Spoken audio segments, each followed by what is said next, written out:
Michelle again. Thanks for all of your really great questions. We're super excited to answer them. Here we go. A typical day at the aquarium starts out with me checking all of the animals that are under my care. Since I take care of both fish and amphibians, I feed who I can, depending on the day. And for the amphibians who require moisture, A typical day at the aquarium involves checking on all of our animals, all the life support that keeps our animals happy and healthy. Also, we do a lot of food prep, feeding, and a lot of cleaning. Sea turtles can live 50 years or more. Most of them reach maturity around 20 to 30 years of age, depending on what species they are. There are simple, easy ways to help your ocean from at home, such as reducing your use of single-use plastics, reusing everything you can, picking up trash in the environment wherever you go, and proper disposal of different trash. So, who has more chill, sea turtles or whale sharks? I think whale sharks, of course. I would have to say sea turtles. After working with them, I'd like to change my mind. I would like to say whale sharks are probably more chill.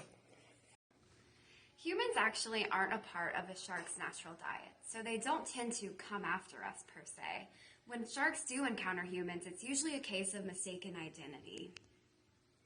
There was a study done in 2011 that estimated a total of 6.5 million species yet to be described on land versus 2.2 million species estimated to be in the ocean, although only 1.3 million species have been described total.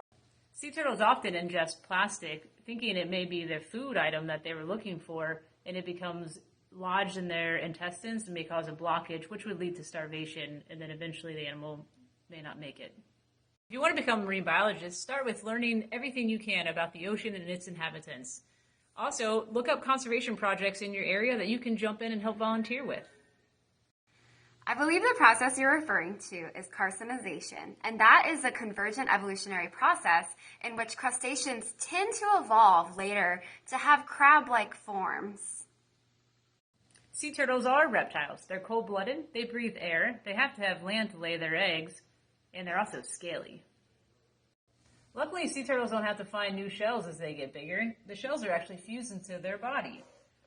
They actually have scutes that will actually shed off as the shell is growing. My personal favorite, non-shark favorite animal in the ocean is probably any species of deep sea squid, whether it be giant squid, Humboldt squid. They're really cool and really fascinating, and I love them.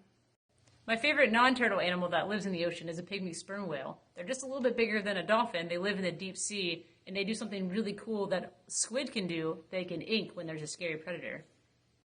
We do have sea turtles in North Carolina. We have 5 of the 7 species of sea turtles right here in our own backyard. We have loggerheads, which are the most common, but we also have leatherbacks, Kemp's ridleys, greens, and hawksbill.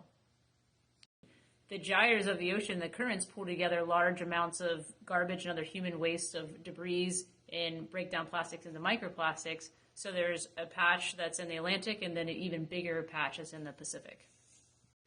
The most rewarding part of my job for me is learning something new every day, seeing joy on visitors' faces as they learn about our animals and our oceans, and seeing the animals grow and flourish under our care. One of my favorite parts of the job is seeing a very endangered animal come in, like a sea turtle, who could be on the brink of death, and being able to, with a large team of people, bring that animal back to a healthy, thriving animal and be able to release it back in the ocean. Thanks everyone for your great questions. We had a great time answering them. Don't forget to check out the zoo's next Ask an Expert. Bye!